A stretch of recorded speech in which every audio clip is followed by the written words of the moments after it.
tepat amalnya.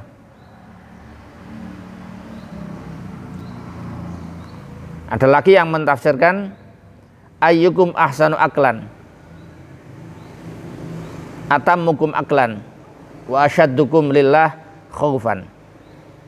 Allah menciptakan mati untuk melihat siapa di antara kalian yang paling sempurna akalnya, siapa di antara kalian yang paling takut kepada Allah dan paling baik perbuatannya di hadapan Allah dalam melaksanakan perintah-perintah Allah dan menjauhi larangan Allah. Siapa di antara kalian yang paling tepat? Kalau menurut Imam Al-Hasan, siapa di antara kalian yang paling tidak suka dengan dunia dan paling sangat meninggalkan dunia? Artinya meninggalkan dunia itu begini: punya dunia, punya kekayaan, tapi tidak dimasukkan dalam hati. Tetap ingat bahwa ini titipan Allah, sehingga ketika diperintahkan untuk zakat, untuk sedekah, untuk amal, ini nggak kebawa. Nah, ini semuanya titipan Allah. Jadi nggak sampai masuk ke sini. Andai kata dunia itu lenyap, hilang, ini pun nggak menjadikan susah. Tapi kalau orang suka dunia, kehilangan sandal aja lapor polisi. Karena apa? Terlalu cinta dunia, ya. Itu baru sandal, ya. Apalagi kehilangan sawah dan mobil, stres, ya. Sawahnya kena banjir, langsung stres. Mobilnya hilang, langsung stres. Karena terlalu cinta dunia. Tapi kalau ingat bahwa ini hanya titipan Allah, sekarang oleh Allah diambil, ya monggo. Ya. Saya nggak cinta dunia, tapi saya cinta kepada Allah yang memberikan dunia untukku. Itulah namanya liyabluwakum ayyukum ahsanu amala. Wa huwal azizul ghafur.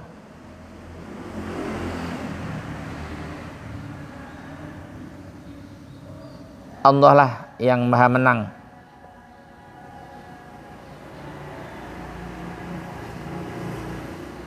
Artinya maha menang itu gini: manusia berbuat salah kayak apapun itu tidak bisa menjadikan Allah tidak mampu menuntutnya. Jangan dianggap bahwa kamu berbuat bermacam-macam dosa, Allah tidak mampu menuntutmu. Jangan beranggapan seperti itu. Allah tetap mampu menuntutmu, menyiksamu. Nah, karena Allah seperti itu, sebaiknya kamu kalau habis melakukan atau setelah melakukan kesalahan terhadap Allah, cepat-cepat istighfar. Karena Allah sifatnya Al-Ghafur, Maha Pengampun. Sekecil apapun dosa, kesalahan kita terhadap Allah, tetap kita istighfari. Jangan sampai meremehkan, dosa kayak gini nggak apa-apa lah. Dari meremehkan ini menjadi besar. Jadi dosa kecil itu bisa menjadi besar kalau yang melakukan itu orang yang terpandang, sehingga banyak yang mengikutinya. Kedua, dosa kecil dilakukan terus-menerus tidak ditobati, itu lama-lama menjadi besar. Ketiga, dosa kecil yang pelakunya meremehkan, cuman kayak gini. Meremehkan itu bukan berarti meremehkan dosa kecilnya, meremehkan Allah yang memberikan larangan untuk melakukan dosa kecil itu. Akhirnya menjadi besar dosanya. Dosa sebesar apapun, kalau dia merasa salah dan mohon ampun kepada Allah, istighfar terus, bertobat dan istighfar, di hadapan Allah nggak ada artinya sama sekali. Tetap diampuni oleh Allah. Karena apa?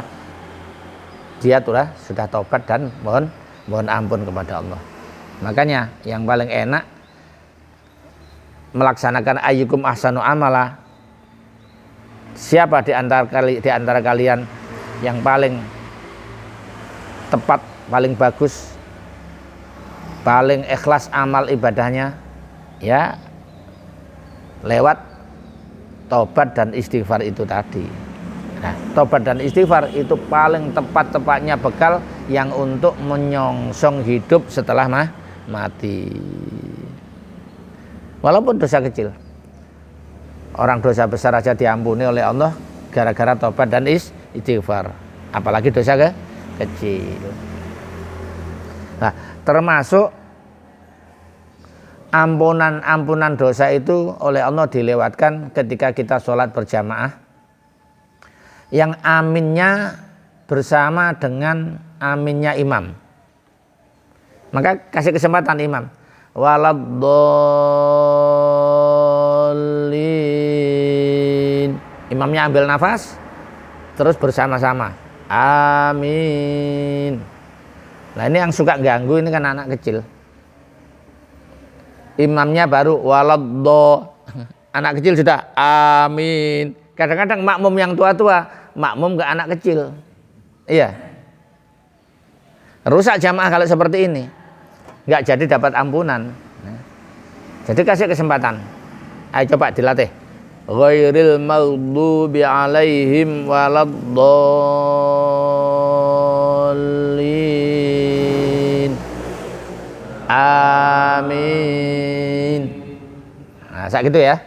Nah, itu pulang ada setelah salam itu semuanya sudah nggak punya dosa bagi orang yang sholat berjamaah ketika aminnya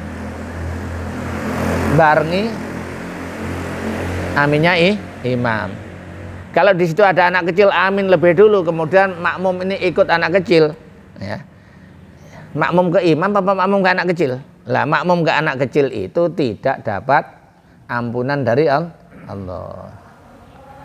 Maka sebaiknya anak kecil itu enggak dibawa ke sholat berjamaah, dilatih sendiri, ya, dilatih sendiri.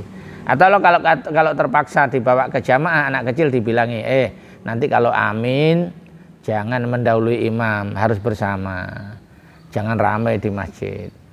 Ya, bukan berarti melarang total anak kecil nggak boleh ikut ke masjid, enggak, tapi ditata. Kadang-kadang kan orang-orang mubalagh ini kan banyak yang berpendapat kalau masa sekarang ini anak kecil sudah dilarang nggak boleh ke masjid, 15 tahun, 10 tahun, 15 tahun masjid nggak akan ada isinya kan. Ya nggak seperti itu. Kalau untuk memberi kesempatan anak kecil kemudian nggak ditata, nggak, ibadah rusak. Ya, rusak ibadahnya. Ya, apalagi Jumatan. Orang Jumatan itu nggak harus mendengarkan khotib yang menyampaikan. Tapi anak kecil kalau diajak di masjid, diajak ke masjid, anak kecil bicara, ngajak bicara, Pak, apa itu yang disampaikan atau yang dibicarakan oleh Pak Khotib itu apa? Kemudian ayahnya menjawab pertanyaan anak kecil ini, lengah, nggak mendengarkan khotib, nah, maka pahala Jumatannya hilang. Ini yang harus disadari, ya. Jadi jangan membuat atau membuat pembelaan terhadap anak-anak kecil, tapi ibadahnya sendiri yang rusak, ya. Jangan seperti lilin. Lilin itu kalau dinyalakan sekitarnya bisa terang, tapi dirinya sendiri meleleh. Ya. Jangan seperti lilin, ya, meleleh. Wala takun kal lilin gitu ya. Jangan seperti lilin, ya. Lilin, ya. Ya, mungkin sementara ini yang bisa disampaikan awal surat Baqarah. Sekarang suratnya dibaca. A'udzu billahi minasy syaithanir